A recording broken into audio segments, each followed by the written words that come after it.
Hello, everybody, and good evening, and welcome to another one of these Light and Land virtual tours.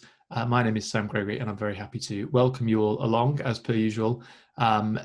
It's darker, isn't it, everybody? And we know where we're going in the time of year photographically, and so we're kind of teasing you with a little bit of that this evening with some lovely autumnal colour. Before I introduce our guests tonight, and we have two guests, which is nice, there's all three of us. It's really good if you can let us know where you are in the comments in the post. Drop us your name and where you might be watching this from. That's always nice for us to see. And if you like the video as we're going along, that's fab as well. However, let's get into a little bit of who we've got with us tonight. And firstly, Sue Bishop is back. We did Wildflowers of Wengen in Switzerland, but you are back to talk about the Netherlands. So firstly, good evening, Sue. Hi, Sam. Hi, Charlie. How are we doing? Good, thank you. Yes, very good. Very good. Quite looking forward to autumn now that I've started looking at these autumn pictures. Yes, I know. Well, we're not there yet. We're getting there. You've got a lovely picture behind you as well. One of yours, I hope. Yep, one of mine. Yeah. I'll put the link up for everyone available to buy. Your permission. Thank you. We're also joined tonight by Charlotte Bellamy, and Charlotte has a special role to play in this particular tour, which we're going to get into in a minute. But Charlotte, good evening. Good evening. And let us all know actually where you're joining us from. I'm joining from the Netherlands, and it's quite a lot darker here because I'm an hour in front of you guys. So there we go. There we go. We've gone pan-European on you tonight. So we're going to get into the tour and the some chat about woodland and shooting in autumn and some techniques and talking about light and color and lots of other things as well. But before we do, just a quick one for next week is going to be our creative interpretation session where myself and Adrian Beasley are going to be taking your raw images and working on them and showing you a couple of different ways you might want to take them. So at the end of the video, I'm going to tell you a little bit more about that because we would still like to encourage you to send some raw images in. We've had a good number, which is great, but I think we could get some more and we can really pick out some things so everyone can take something away from that. But let's get into it tonight. I'm just going to pick up some of the people and where they're coming in from. We've got Leicestershire, Bavaria, fantastic, East Sussex, Milan, Cape Town, Black Isle, and Holland as well. So super continental again. Fantastic, everyone. Thank you. But let's get to it. And as ever, if you have any questions throughout the course of this evening to do with the locations, obviously we've got Charlotte on the ground over there and Sue knows it well. And if there's any questions about the locations or the techniques or anything to do with photography that you'd like to know from these two, do put those in the comments and I will pick them up. But Sue, if I can just kick to you first, can you just tell us a little bit about how you ended up running a couple of tours over in Holland? Because for a lot of people, it wouldn't be the first place, and I hope I'm not going to offend anybody here in Holland, but it wouldn't necessarily be the first place they think about for landscape photography. But tell us more. Well, it started out with my flower photography because I've run a couple of tours over to the beautiful tulip gardens at Keukenhof. I've done that, I think, maybe 3 times. And I would very much be based in Keukenhof, and then we'd have one day out in the tulip fields immediately around there, which was lovely. And then one year I got an email from somebody called Charlotte Bellamy. A couple of years ago this was, and she said that she lived in the Netherlands and she knew a lot of tulip fields that were well off the tourist track, and would I be interested in maybe liaising with her? So I thought, yes, definitely, because the well-known tulip fields tend to be fairly crowded. So I flew out to Holland in April last year and met Charlotte, and we had a few days together looking at the tulip fields, and I thought that was all brilliant, and we went ahead with organising that tour. And because we were staying in hotels, we had evenings together and we chatted away about this, that and the other. And one evening, Charlie showed me pictures of her local landscape in the bit of the Netherlands where she lives, and I was absolutely blown away by these amazing woodlands and her amazing photographs of them, I have to say. I had no idea that there were beautiful woods like this in Holland, absolutely none. To be fair, to be strict, I must say they're in the Netherlands, mustn't I? But I had no idea. So we, fortunately, because we got on well, we arranged that I would go out and stay with Charlie at her house in the following November, which was last November, and we had an absolutely wonderful few days exploring these woods. It was just photographic heaven. And having seen it, I was very, very keen to set up a tour. So that's why we're doing it. Well, it makes sense, and it's been a revelation for me as well. And Charlotte, perhaps you can just give us a little bit of the sort of slight geographical background of the sort of area we're in here, and then let's get into the images and start talking about them. Okay, well, let's just make it clear for everyone to start with. Holland is the west side of the Netherlands, and the Netherlands is the whole of the country. So you can be forgiven, because in the UK you're taught the same thing. You don't know there's any difference. But I am in the Netherlands, not in Holland. We're over in the east side, well, sort of central eastern area of the Netherlands. I actually live about 10 minutes from the German border. So we're not, it's about an hour and a half drive east from Amsterdam, if anybody's been to Amsterdam. And it's towards an area that they call the Achterhoek, which means the back of beyond, basically. So we're not in a very built up area, and you have all these beautiful woodlands local to us. Yeah, okay, great. Well, that's really good to know. And you're going to see, everybody, if you stick with us through the course of the hour tonight, that we all think of the Netherlands and perhaps Holland as being fairly flat, but that isn't strictly the case. And we're going to kind of show you a little bit of that later on as well. But let's get into the images. Quick ones. Hello to, we've got Northumberland. We've got Lorraine over at the Bournemouth Red Arrows Association. I've mentioned it before, but Lorraine, we need a fly past. Cerne Abbas, Chesterfield, County Down, Cranley in Surrey, the Netherlands, and we've got Astrid McGeechan with us as well. Fab. So thank you all for joining us. Let's get into the images. So Charlotte, we've got images from both leaders tonight, and so we've got an equal amount from both, and we're going to talk to both about lots of different things. But we wanted to start with this because maybe you can tell us a little bit more about this location, and also maybe we can get into using shape and paths and things like that a little bit here as well. Yeah. This is the first location that I took Sue to when she came and joined me last November.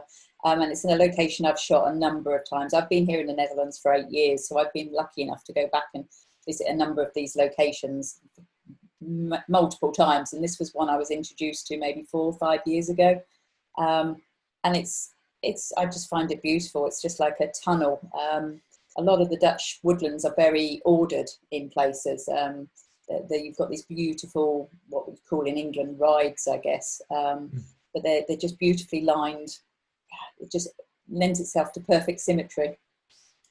Yeah, I think symmetry is something that isn't always easy to find in woodland, but when you have this order, it's a great thing to start with. And this idea of a sort of vanishing point. There's a picture, and it's actually, this has just come to my mind, sorry. It's one of Charlie Waite's pictures, actually, which has a very similar-ish sort of end, where he thinks about this being a wine bottle shape. Someone once said to him, "Oh, you've got a bottle of white wine at the end there." But I wonder what it is about symmetry that appeals to us photographically. And I ask you, Charlotte, because I know you are very keen on your order, your graphical shape. Is that fair to say? Yeah, and I do like a balance. Whenever I talk to people about images, I love balance in images. And having done a lot of woodland photography, it's really hard. Sometimes it's very hard to try and find a focus point in the woodlands. It's so busy, and looking for symmetry and looking for balance within an image using sets of trees, it creates a more settled image. It creates something that's not so, there's no, I say in Dutch, angst. There's no difficulty in relaxing into the image. You're not constantly trying to figure out where you should look. I mean, here there's no question. You just follow, and some parts of these lanes haven't got trees, so you might have had a tree fallen down, so you need to then place yourself in the right place to continue the symmetry, and sometimes you need to move further down or further back to try and get that.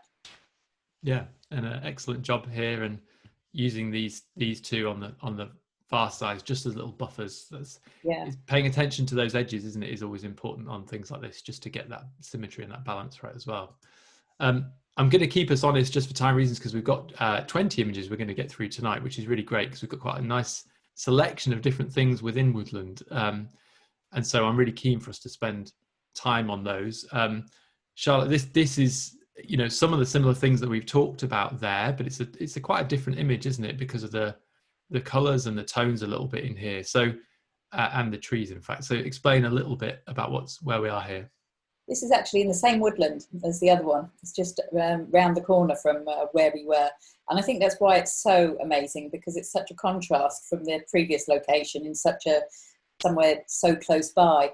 And this was taken in the early autumn, so you've got a lot of greenness. And I love it when you start getting the autumn colours coming through, but you've still got the green grass on the bottom and the silvery blues of the trees. And it's the same, creating the balance. And I've taken this picture from various places along this path, and I quite like just bringing in the sort of softness just before the hard-edged trees carry on down.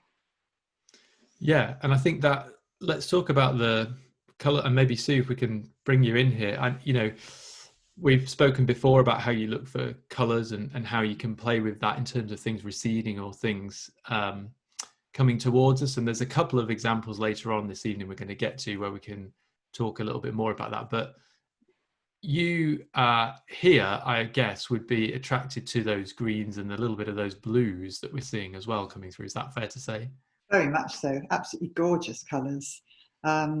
The soft bluey greens is one of my favourite colour palettes, and then we'll talk about it more later, but when you have the orange foliage against those soft bluey greens, it absolutely sings out against it because they're contrasting colours.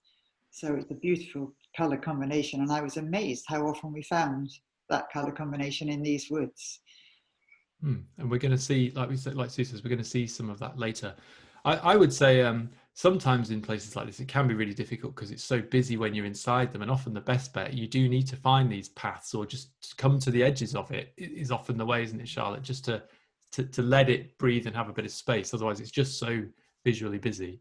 Yeah, and I tend to, I mean, this is quite a long ride, and you start at one end of it with these beautiful sort of broadleaf trees, and then you come into this at the far end. So it's almost like a two-story walk through this down this alleyway, and that's kind of what's such a, yeah, it's so lovely to have the variation when you're taking photos of them. I mean, the colours are wonderful, but it's lovely when you go from these warm colours into this cool colour, and yeah, it's also the where you stand as well. I use a zoom lens quite a lot, and I try to get down low enough to make yourself feel as though you're walking through it, which then sort of brings the focus, you know, down through. Yeah, definitely. Yeah, actually, we'll pick up on zoom lengths and focal lengths later on. I did just put the first poll of the evenings. Those of you who are watching live, depending on your device, my usual caveat, you may be able to see that. And we asked, have you considered the Netherlands for landscape photography? So instead of asking if you've been there or not, I was really keen to ask this because I suspected that the answer would be what it was, which was 74% of people said no, they hadn't considered the Netherlands for landscape photography. But I'll tell you what, everybody tonight, you are definitely going to consider it, and especially in autumn, because there's lots of things for you to play with photographically, as hopefully we'll show you across these 20 images, which do vary. Now, Sue, we've talked a little bit about colour, and I want to bring you in here because there's a technique thing going on here, which we'll get into. But yeah. I firstly want to pick up on the palette and this sort of painterly feel. And when we did the Wildflowers of Wengen a few weeks ago, you know, we talked about subtlety of colour and harmony of colour throughout the frame. And I think that's something that we're really finding here. So tell me, if you can, sort of deconstruct your colour thought processes when you're in these sorts of scenes. Okay, that's an interesting challenge. Well, obviously the orange foliage was the first thing to catch my eye. When I was there with Charlie, it wasn't a really, really intense autumn. It was fairly pastel, which actually I was very happy with because I love pastel colours. So the orange there is not as saturated as you might see in some of the later pictures, but it was definitely an orange, and it goes so beautifully against the soft greens because there was a lot of green around still, as Charlie says. So I just love the muted soft pastel colour palette there. And I love the texture as well of that. It's a silver birch tree, the main trunk that you can see against the orange leaves. I love the texture of its trunk. And so using a little bit of ICM, which I think we're going to talk about more later, that just emphasized the textures and the colors really, and simplified the shapes. So that I was really showing the bits of the scene that appealed to me, rather than recording everything in the scene, whether it appealed or not. And I think, you know, we talked about the subtlety of color there, and that's important to remember after the fact, isn't it? Because you can get into a habit of thinking, if you're processing autumnal shots, or even shots where it's lots of colorful light, the temptation when we see some of those colors is to push a little. But so I mean, you're very experienced, you know exactly what you're doing, but do you find sometimes you have to keep that thought in mind, you know, to stop trying to introduce anything heavier than what it might be and what you were thinking at the time? I think I learned that as a lesson actually back in film days. If anyone can remember that far back, we used to have a warm-up filter, which I think was an 85C, which really warmed up all the colors and made the oranges sort of red and everything glowed really, really warm. And it was very seductive when you looked through the camera. You thought, every time you put the filter on, ooh, that looks better. And so I had a few months where all my photographs had an 85C filter on, and then I looked at them one night and thought, these are awful. These are just so overcooked. So I sort of learned, I got bitten by that one. And so now I resist the temptation to oversaturate or overwarm the colors, I think.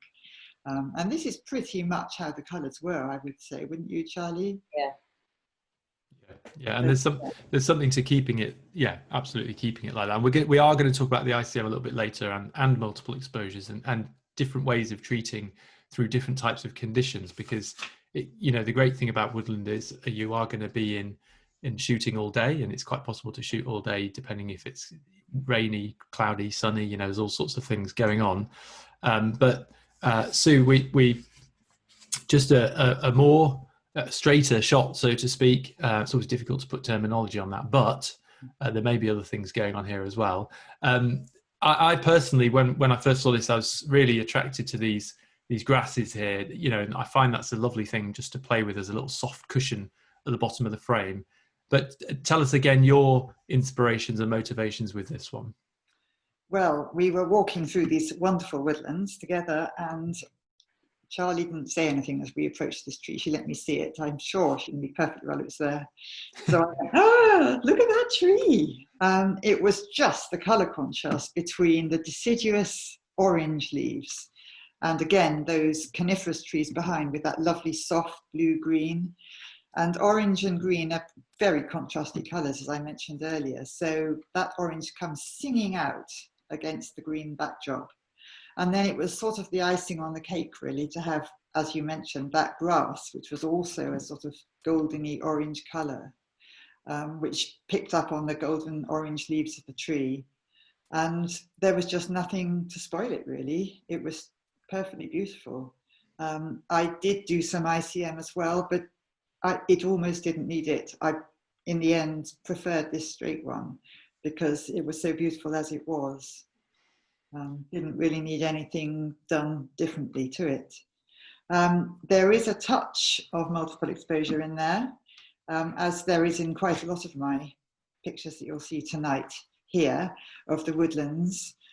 Shall I talk about technique now? Would that be? Yeah, and we could expand on that later with a couple of nice examples. Get into the technique later on, but this one does have a touch of that, of the multiple exposure, which is why the grass is looking so soft.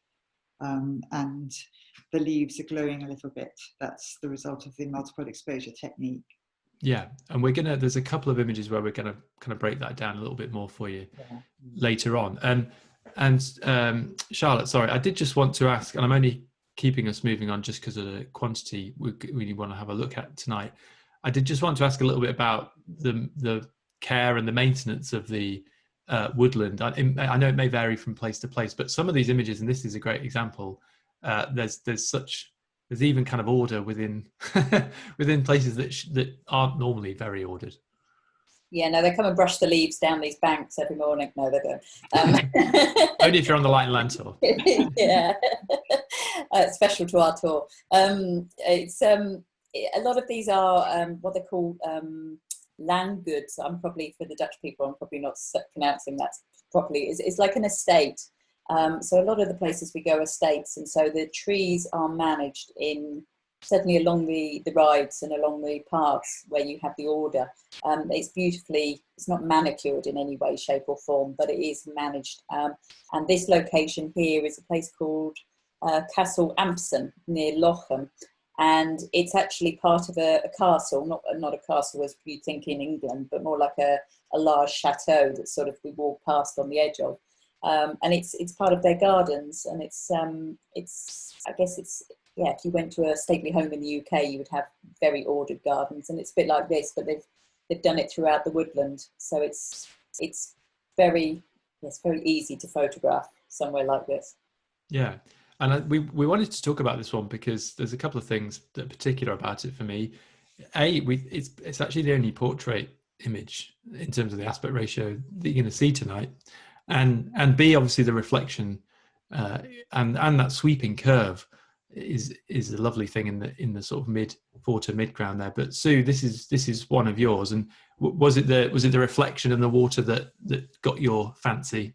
It definitely was the reflection first. That was the first thing that I noticed, and then as I started looking at it more, I was amazed by the fact that there's no mud or earth or visible on the bank. It's just a beautiful sweep of leaves which merges into its own reflection almost. Normally, if you see water in the landscape, there's often quite a messy bank beside it. It's very unusual to see such a clean bank as this coming down to a water's edge. And then the reflection itself was perfectly still. So it was just irresistible, really. You mentioned the fact that this is vertical and the others are more landscape orientation. And I do feel often in woodlands that a landscape orientation gives you a better sense of the scale of the place and the breadth. But in this particular case, because of the reflection, it made much more sense to do it portrait orientation, because I wanted the trees and their reflection, obviously very much both in the frame, and to make that S-curve, as you mentioned. Can I ask just quickly, Sue, whether, one of the challenges with shooting in the vertical in woodland sometimes is that you introduce the sky, which can be a difficult thing from a dynamic range, a contrast point of view. So I think I know what you've done here to help this a little, and that was something we're also going to pick up on later. Am I correct? And you know where I'm going? Yep, you are correct. I have done a multiple exposure, and it's a very good way of dealing with that contrast, because the eye can deal with the contrast between that very bright sky, which was here quite a white sky, and the darkness of the tree trunks. We can see it all perfectly, but the camera can't deal with the contrast so well. So you tend to get a very contrasty result with bright highlights and dark trees. And one of the ways I like to deal with that is to diffuse the highlights. And instead of them being pinpricks of bright white light, they turn into these sort of soft circles of white light, which again is the multiple exposure technique, which I'll talk about later on. But it's definitely a way of dealing with that contrast, and really it's not attractive to see specks of white sky. It also occurred to me, thinking about it today, that when we're in a woodland, usually the leaves are moving, the branches are moving, the leaves are moving, and so you don't get that very static look with dark leaves and white sky and dark leaf and white sky, because all the time they're moving. So it seems slightly unnatural or uncomfortable sometimes to see that in a photograph. And this technique is just a way of softening that contrast. Yeah. Okay, fab. And thank you everyone who's dropping us where they are. We've got Southampton, Aberdeen, Oxford, Christchurch, Hampshire, Tunbridge Wells. Good, I appreciate all those. There was a question about the ICM. Lynn, I haven't forgotten you. I'm going to just pick up on that when we're into a couple of the pictures later on. But thank you for putting that up, and we will come to it. But Charlotte, there's a couple of images now that in a little set of 3 or 4 where we're going to kind of make a little point. But we've talked about colour, and we've talked about hues, and what I really wanted to introduce was this gorgeous little tree, and being a little star as it is, and B, dealing with morning light and the coolness that can come with that, and how that might change through the day, we're going to see in the next couple of images. But maybe let us into the little secret of where we are here. Okay, this is a wood called Spulderbos, commonly known as dancing tree woodland. It's probably famous for woodland photographers the world over. I came across it about 2 years into here. And what has happened over many, many years is that the woodland has been managed and all the straight trees have been removed, which just leave the gnarled trees and the ones that are slightly angled and sort of, at funny angles. And that's how it gets its name, the dancing woodland. There's certainly areas within the woodland that have these trees. It's not the whole woodland at all. And that's the beauty of having someone that knows where they are in the woodland. I can guide you straight to that. And we did that when Sue was there. We found there's 3 or 4 very specific areas within the woodland that have these trees. And yeah, this is a place that I always go to. And it's lovely because the morning light comes in from the back. What you've actually got in the background is a deciduous sort of fir trees behind, which actually creates a lovely dark background. So you don't have a lot of mess or a lot of light coming through, apart from right above the trees here.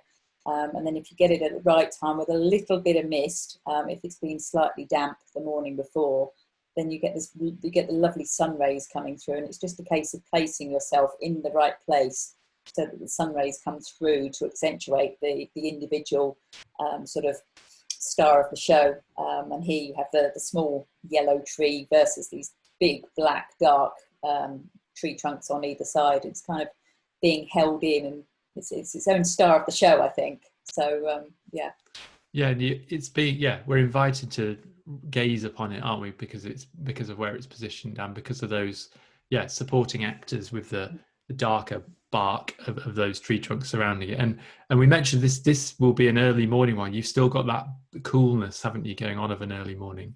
Yeah, this is a fairly early morning, although I was speaking to Sue the other day and we were sort of discussing, you don't actually need to be out at sunrise for woodland shots because the sun is then too low to come through the woodland. So you need it to come up just a small amount. And to be honest, to get the sun coming through on the rays or the mist, you've probably got about an hour window to do that kind of photography. And so that's why it's so wonderful if you can get in the right place for the right time. Then you've given yourself the best chance of trying to get what you want with some lovely subjects. And I think as we move through, we've got a couple of images that follow that maybe a little bit later in the day, and we can see, the conditions have changed a little. But we wanted to talk about this one because just this concept of light being a compositional element, perhaps, and although we don't see the sun, we understand obviously very clearly where the light source is, and you can then play with that, can't you, Charlotte, in terms of where that light is bouncing into the frame and how you're directing it. Yeah, this is a little bit like Sue's image that we saw earlier with the beautiful orange tree in front of the fir trees again. I'm always looking for contrast in my images, not only colour, where Sue sees a lot of colour, I actually see structure and sort of forms as much as anything, and light and dark. And so here it's the softness of the form in the foreground versus the very solid straight trees in the background. And then I just made sure to try and, I'm all about balance in my image, so I've balanced up the two things. And then it's just about moving around so that the light doesn't take over, but actually accentuates something that you found that you really want to showcase in the image. And we've seen a little bit of mist in a couple of these, and I know it's dependent on the condition, but you do get a reasonable amount of that at that time of year, all things being considered. Yeah, I mean, if you get the sun and the mist, you're super. It's always the same. You've got a tour for 4 days. You just have to hope. I'm able to pick and choose. It's the same with the tulips. I can pick and choose when I go. I can watch the weather forecast for a month and go when I feel is best. So, but yeah, at this time of the year, that's when we get the mist, because you've just got the changeover of the temperatures at night and day. Yeah, and a lot of us go looking for misty woodland, and I'm not quite sure I or any of us have the answer of why we find that so appealing necessarily. Answers on a postcard if you have that, but we wanted to talk a little bit about focal length. And Charlotte, I know this is one of your shots, but I do just want to bring Sue in just for a question here as well about you know, using longer focal lengths perhaps to pick out little segments within woodland, and whether you find that's a nice way for people to start dealing with the myriad of things they can see in front of them. Yes, definitely. As Charlotte said right at the beginning, woodlands can be a bit messy and confusing, and using a longer lens is one way of making something out of that general confusion and making it into an ordered image. The longer your focal length, the more you're able to pick and choose what you include in your frame. And in this particular case, I think this image is absolutely beautiful. Charlie's managed to focus in on that beautiful branch. And the other advantage of using a long focal length in these kind of conditions is that it emphasizes the mist as well, because it compresses everything. So whereas in a very wide angle shot, it may have not looked all that misty, with a telephoto shot, it will really look very misty. So it does emphasize any misty conditions, and it just enables you to simplify your composition by picking out a part of the chaos and making it orderly. Yeah, and Charlotte, I really love the way these are just allowed to sort of reach out across the frame. You know, they don't feel cramped, and you know, even with those longer lenses, it can be, you know, the trick is not to cramp everything in because of that compression that's happening. So this scene is gorgeous though, and I think it's what a lot of us look for when we go into woodlands at this time of year. We're going to talk about colour generally, but was there much warming up done in terms of after the session, or was it pretty warm already, colour wise, cast wise? When Sue was here, we had quite a mix. We had rain, we had mist, we had bright sun, a bit of everything. This wasn't one taken this year. This was one taken previous year. And it's, yeah, I don't think Sue or I have really done an awful lot of work. This maybe is still a little warmed up, but not an awful lot. And this is actually what you say about it's trying to find the right thing within the image when you're looking, you know, when it's chaos. It's trying to use, it's almost like looking through the lens to try and find the subject that you're looking for. And this is actually, we stood on a little mound, which allows you to shoot down. What Sue was talking about, softening the sky, I try and keep the sky out at all possible if I don't want it in there, and it's going to take. So shooting downwards is also lovely because you can just see the floor of the woodland on the bottom left-hand corner. So that was quite important here as well. Yeah, no, it's a great shot, and it's a great way to think about approaching things differently. With, you know, we can very easily get stuck with our lens on and we wander around, or we have it on the tripod and we don't always remember to switch it up and change it out and try a different way. And we wanted to then transition to this wider shot, Sue, and also deal with shooting straight into the light. And you also mentioned earlier about using the sort of horizontal landscape kind of ratio, as it were. We have this repetition going on of all these trees, and that gives us this breadth, this width. But dealing with shooting straight into light is not something that we always do. But so why did you choose to do that here? Well, I always love the feeling of looking into the light, but it's hard to control unless you can put something in front of the sun. If that was an empty sky and that the sun was up there, you simply wouldn't photograph it.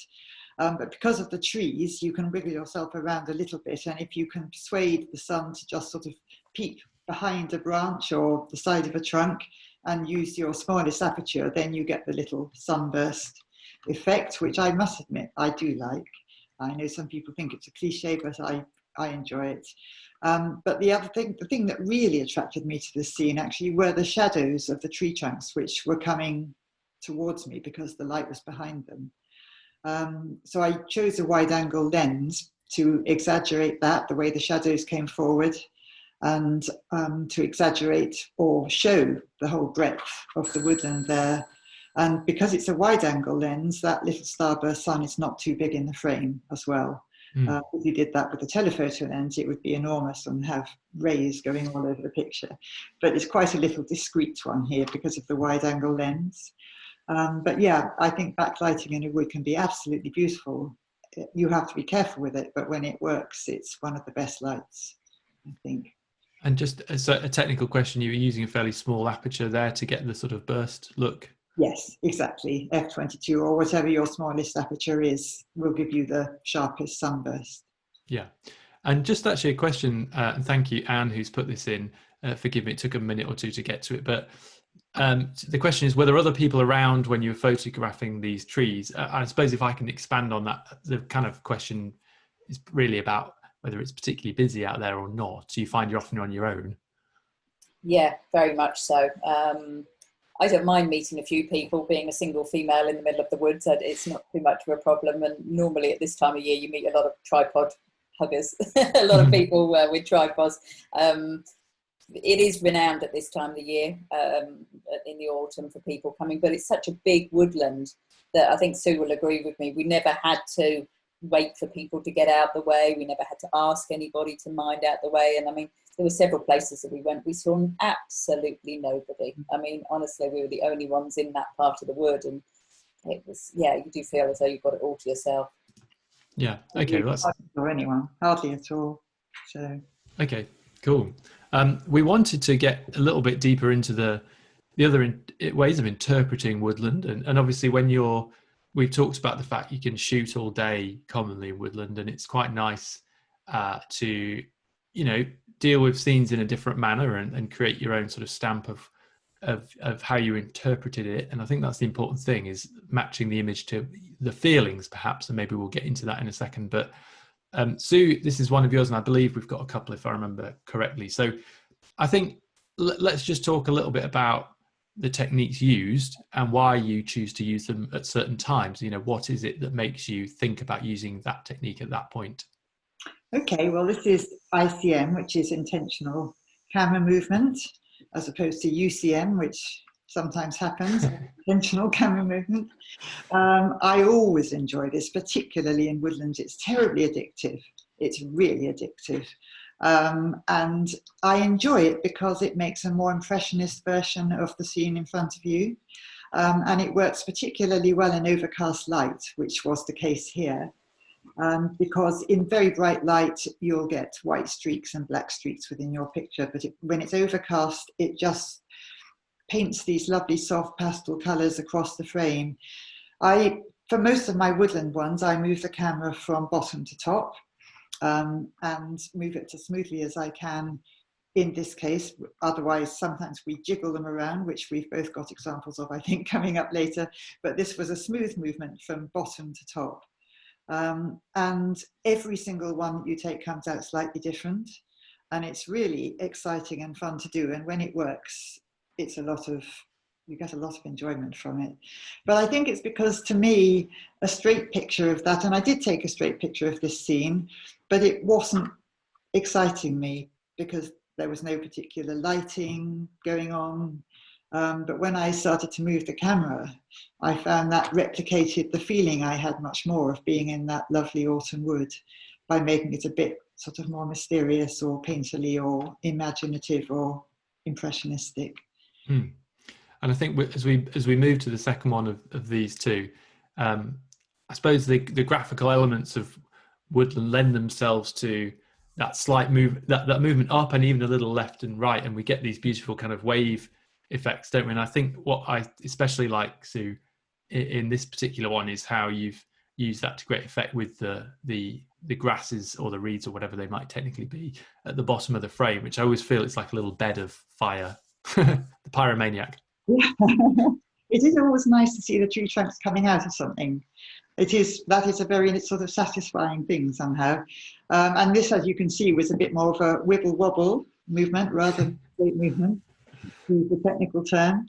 And this particular bit of woodland was a little bit messy in terms of the grasses having a few broken branches amongst them, bits and pieces here and there, twigs and so on.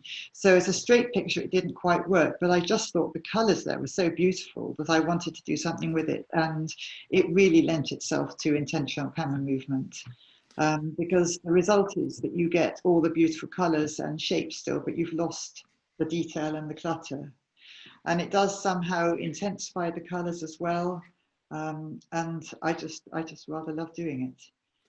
I think the important thing to say, and we're going to kind of cover this as well in the next couple, is that these sorts of techniques are best used when you're actively thinking about the things Sue's just explained in the field. It's not necessarily a fallback. It's a different way to start being creative about the scene in front of you.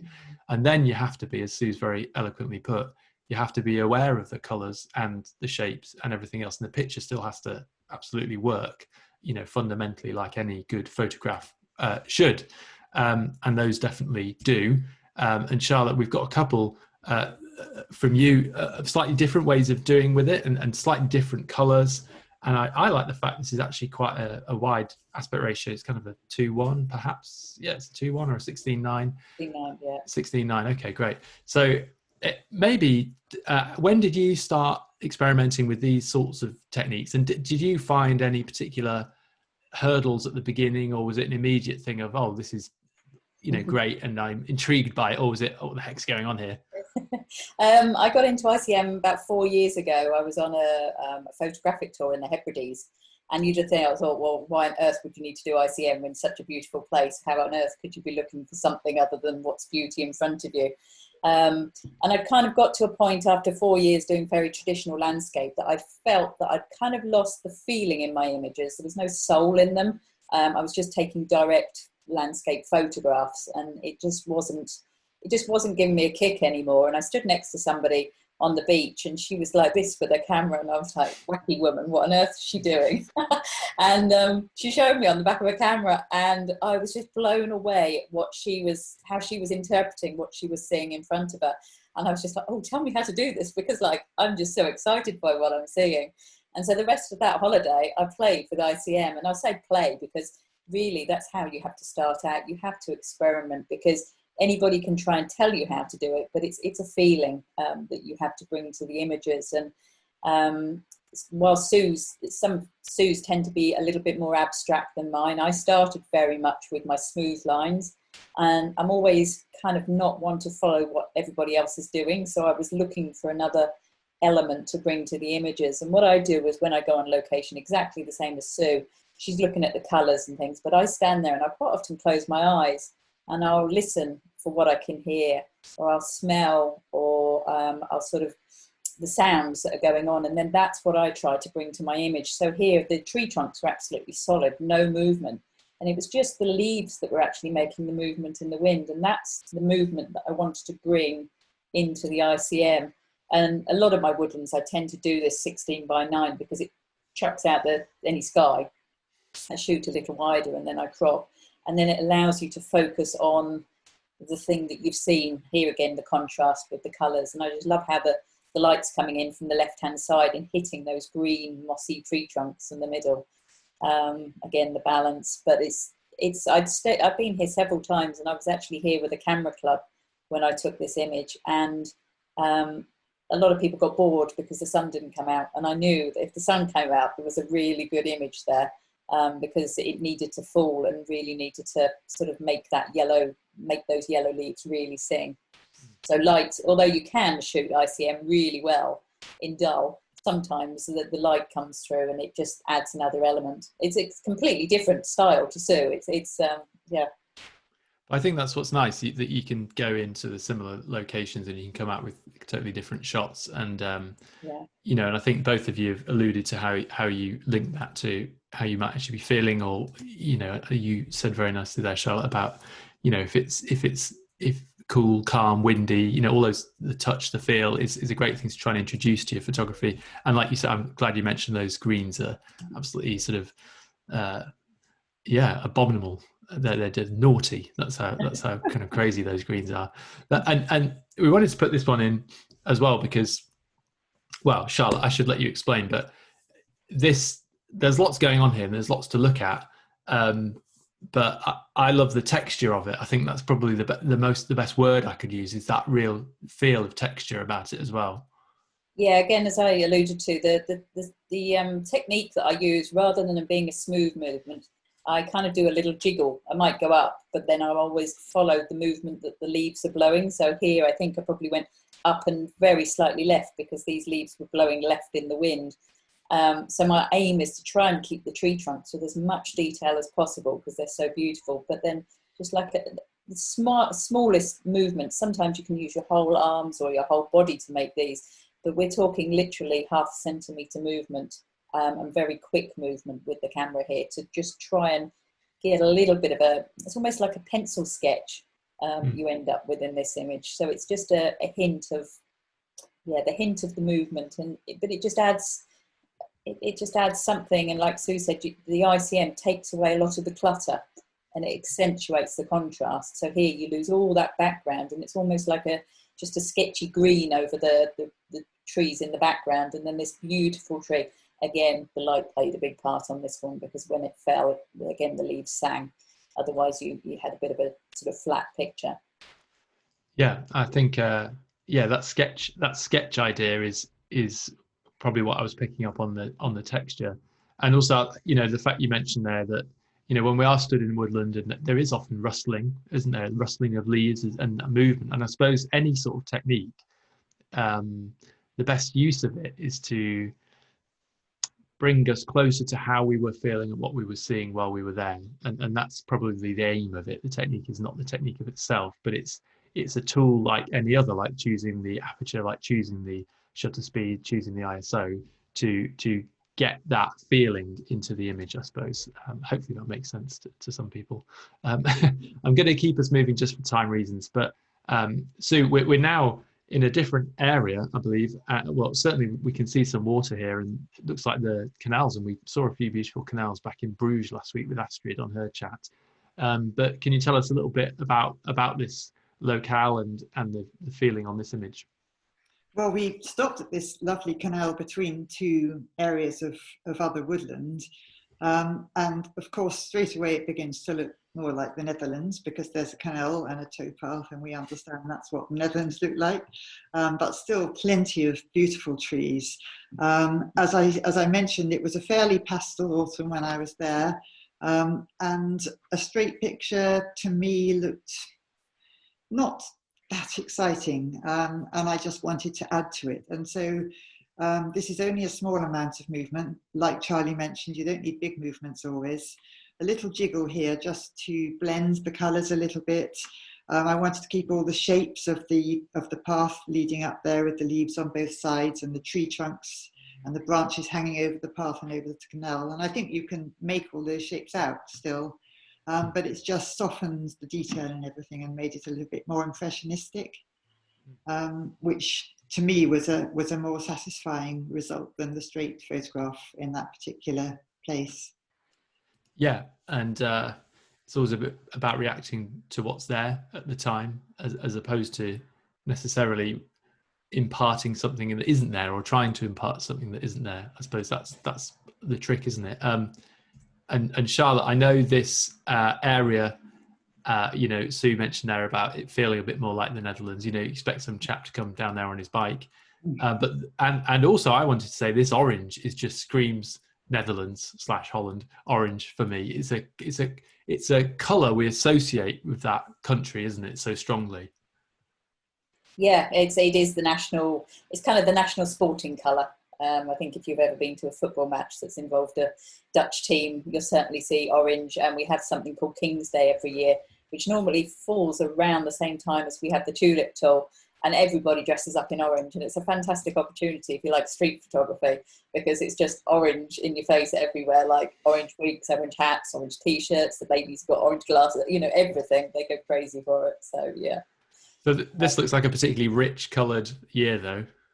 It was a few years ago this now, and this canal, it's only about 15 minutes from where I live, so I can judge it quite well with the weather, and I can go and check on it on a regular basis to see where it goes. The beautiful horse chestnuts all the way that line it down, and they're massive.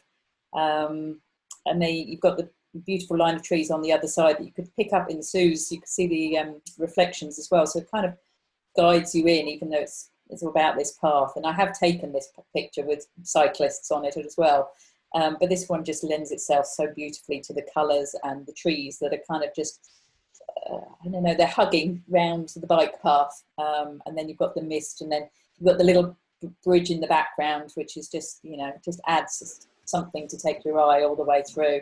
But yeah, sometimes in the year you just get these colours, and there's not an awful lot done to the colours here. It is as you would see them.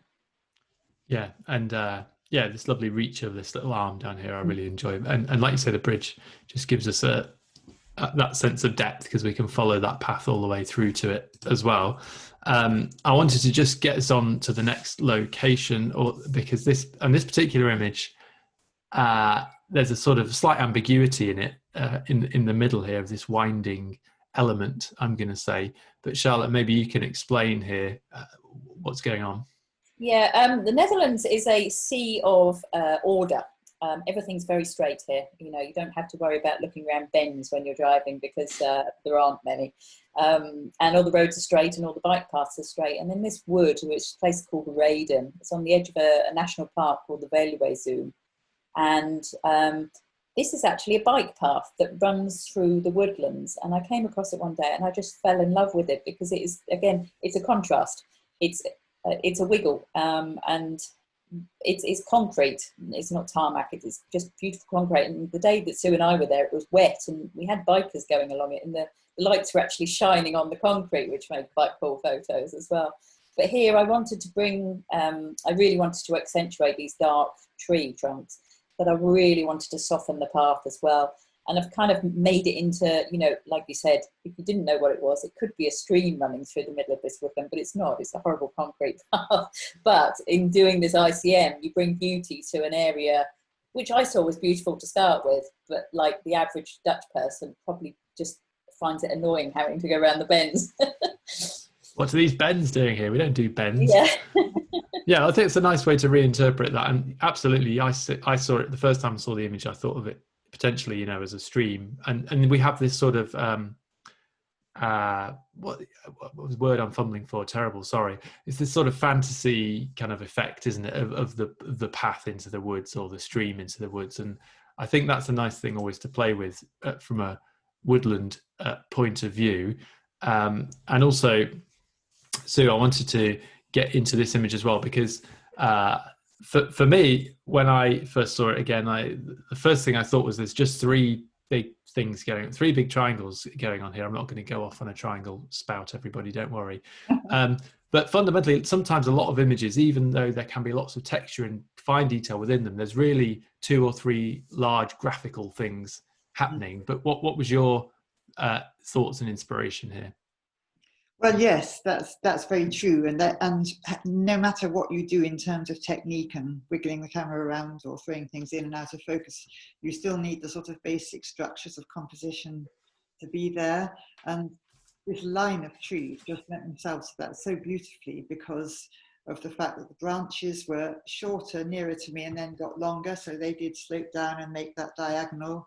And then because the line of trees was going away from me, their bases slope up away, and so there's a triangle of leaves on the floor. So just so simple in terms of composition, but so satisfying at the same time. So really, it was there. It was just a question of, wow, that's wonderful. What shall I do with it? I think it was actually raining when we were there taking this picture. But the rain is quite good in woodlands because it intensifies a lot of the colours. And because it's made the mossy trunks wet, that's intensified that lovely dark green on the trunks.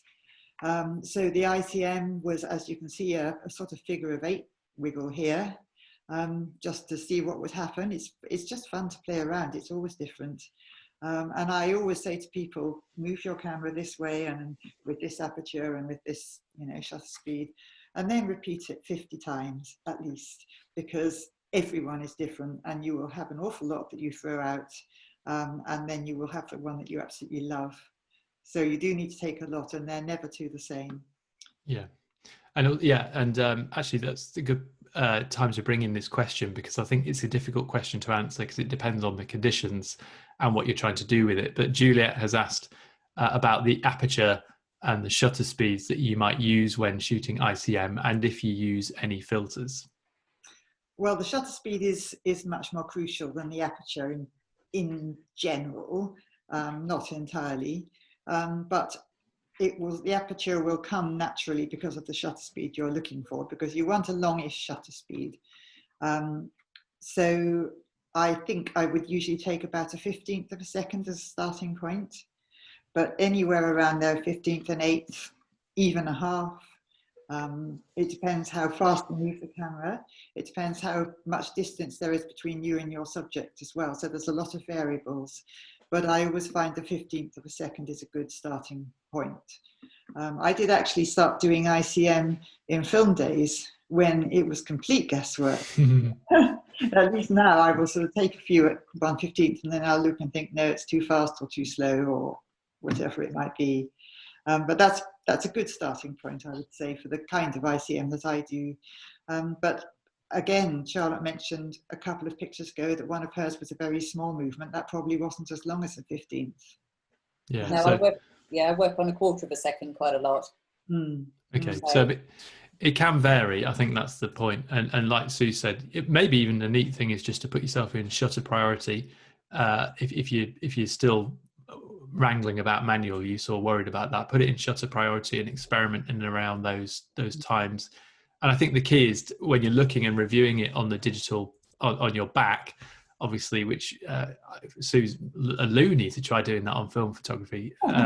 Must have been rolling in money. No, but when you do it, when you can see the result on your live view, if you think that's the one, or you enjoy, ask yourself the question why. What is it about that one structurally or color wise or whatever else it is that is working for you, and then think about how you did it maybe as well. I'm going to just keep us moving for time again. And Sue, let's maybe talk a little bit about this softening effect that you achieve by doing a multiple exposure. And this, and I think the next image are really good examples of that. And can you just talk us through the actual technique? So how many shots are we doing, and what's the process between each shot, and why, I suppose? Okay, good question. Well, you can do an unlimited number of exposures with multiple exposures, but in woodlands I tend not to do more than 2. And the reason for that is because if the leaves and branches move in between the shots, it can look a bit uncomfortable sometimes, just things being not quite aligned in register. So I usually only use 2 in a woodland. And my first picture will be at a good depth of field, maybe f16 or so, everything in sharp focus. And I have the camera on a tripod. And then the second exposure will be at my widest aperture and thrown out of focus, moving the focusing ring towards me so that I'm not just focusing on trees further away, but bringing everything properly out of focus. I do them in camera, but if you haven't got that facility in your camera, you just take the 2 separate shots and blend them on the computer afterwards. And the reason I like it is that it just softens everything. And I don't really like to see everything pin sharp. I'm a bit of a sort of romantic, I suppose, and I like everything to look a little bit dreamy. And it gives you that dreamy effect. Especially, as I think I mentioned earlier, when there are spots of light. So here, there were large patches of light between the trees. So I did my sharp exposure with f16 and then my out of focus exposure at my widest aperture. And as you move the focusing ring about, you can see through your viewfinder how it's looking. You can see when it's gone really out of focus or whether you've got a little bit of shape and form left. If you've only got it a tiny bit out of focus, it will tend to just look like a mistake. You have to go quite properly out of focus. And the reason I liked it here was that, to me, standing there looking at this sunlight dappling through the golden leaves, it was very dreamy, very lovely, as I say, a bit romantic. But the camera would just record, here's the sharp tree trunk, and there are the sharp leaves, and here are the rather bright, nasty bits of white sky poking through. So by doing the multiple exposure, it's softened all those bright highlights into what look a bit like bokeh, and it's softened the leaves and softened the tree trunks as well by bringing bits of light in front of them, and just makes much more of an impressionistic picture. And it's a very subjective thing and very personal, but this is, to me, the way I experience the woodland, much more than a sharp photograph would be. Yeah. And I'm really happy you ended on that point, because it's always about the why, and it's always about as you've said before as well, bringing that interpretation to it. And if you stand there and feel that slightly romantic, soft, it's a lush sort of gentle feel, isn't it, when you're in those sorts of locations? Yeah. And if it's making you feel like that inside, then the way to use our technique is always to bring that thought to the picture, as we've said a couple of times tonight. So I'm really happy you'd explain that, and hopefully people watching, there's a couple of comments come in about that particular effect. Hopefully they, we've now kind of covered the how you might do that, and then it's all about the why after, which is the interesting bit after. But as I bring us to our last image, Charlotte, I want to bring you back in, because it's a lovely image and a lovely effect of autumn, and it's all those things that we look for, isn't it? It's the beautiful color, it's the light, it's the slight mist, the diffusion of what's going on in the background. Even actually, it's the floor of the woodland in front of us is quite attractive here because of the light, and that can be a very difficult thing, can't it? That busyness on the floor. But can you just explain, Charlotte, where we are, and maybe some of the topography? I mentioned earlier that this area, in the Netherlands, isn't just flat, is it? There is some rolling areas. Yeah, this is an area called the Postbank, which actually sits just above Arnhem. If anybody's into their history, the Battle of Arnhem with the bridge too far, there's a film there. And this is you can stand on the top and you can see for miles and miles. It's a bit like a big basin, and it rolls down. And if you've been to Dartmoor, Exmoor, you have, at this time of year, it's all completely covered with purple heather, which is beautiful. But then you have all on the edges, you have these beautiful woodlands. You have the paths and the roads that meander down. And once you're off the top, it's all completely without roads or anything like that. We had to dodge a couple of cyclists, I think, when we were walking down the road. But apart from that, it wasn't too bad. And this was one of probably our earliest morning that Sue was here. And we just checked the weather and we said, shall we make a super effort to actually go out? And this is because we were higher up. It was worth going out to see if we could get the sunrise, because we could see the sun coming up. And it's a lovely location if you get the sun. We'd already been shooting on the basin down through the valley, and there's some beautiful trees. And if you get the autumn colour, you've got the browns of the bracken and the dead heather, and then you have these lovely birch trees coming up midway, and it makes fantastic photos. But we went round a little bit further to the other side, and there's a bit of mist hanging in the end, so this isn't post-processed mist, this is real mist. My hardest thing was actually getting Sue out of my photo. I've got some lovely photos of Sue just in that patch of light. It looks fantastic as a photographer photo. Once I told her to get out of the way, then I was just, seeing this shaft of light. And again, like I said before, you don't have long before the mist disappears. And by the time we kind of walked to the other end of this, the mist had kind of dissipated already. And I don't honestly do an awful lot of traditional landscape photography anymore. A bit like Sue uses her double exposure work, I try and create a dreamy approach, and I use post-processing a little more. And this is using topaz impression and Nik effects to try and just boost the colours, bring out the softness. I then work in some in Lightroom, some in Photoshop to then increase the blacks. Balance the lights, just bring the accentuation into the right places where you really want it, and take it away from places that you don't want it. And then you just bring this, I really love this image, probably a lot because I don't do this kind of photography anymore very much. And this would have been kind of criminal to do an ICM here, I think, because it was just so perfect. It's one of those situations that you've just got to make a proper photo and then play with it later. And I think actually, to credit to your edit, because the success of an edit is not really thinking about the edit as the viewer, and especially as fellow photographers, we have a very keen eye, don't we, for these things, and our kind of eyes scan over things pretty quickly. And I think here you've done an excellent job of just enhancing that natural beauty that was there, and there's nothing I distrust or I'm alerted to, subconsciously, you know what I'm saying, that we get very subtle hints about color sometimes, especially blue is a difficult one. Green is one that can kind of alert our senses that something isn't quite right. But I think this is a really lovely one to end on because of it isn't what I think you would find in the Netherlands. There you go. Now, that might be my ignorance, which I'm happy to accept. But hopefully we've shown you with Charlotte and Sue tonight that this area has a great deal to offer, and especially with two people who are very experienced both in the locale and in shooting woodland. and all sorts of things to do with photography that you need to think about with color, with emotion, with technique, whatever it might be as well. So the tour itself is running the 1st to the 5th of November 2021. Okay, so that's next year, November. So hopefully, fingers crossed, everything should be a lot more straightforward in the world, but it's not for me to say. But Charlotte, thank you very much. Thank you very much for inviting us to let the world know how wonderful the Netherlands is. Yeah, it's your fault. No, everyone's going to be there. And Sue, thank you again for joining me. It's a pleasure to have you back.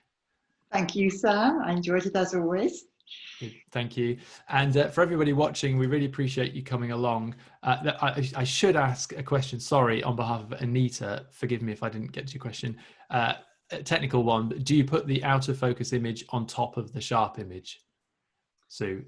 If you're doing it in camera, it doesn't matter what order you take them in. If you're doing it on the computer, I would tend to put the sharp one on top and then gradually reduce the opacity of the sharp layer so that you see the out of focus layer coming through. And then you can be very, very fine tuning if you do it that way.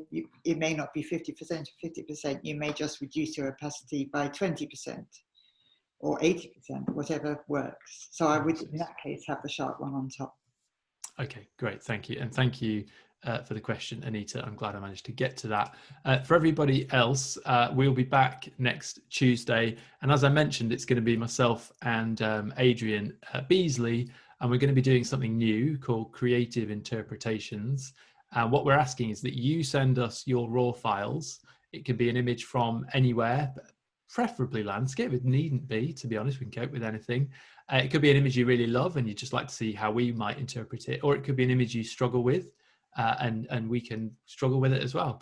No, we can give it two different versions. And so we're going to talk a little bit about editing. We're really going to talk about why we might take things in a different way and some of the techniques maybe to think about on using that. So keep your eye on the Light and Land Facebook page, because we will be posting the link, the Dropbox link, to where you can upload those files. And thank you to those who have already done so.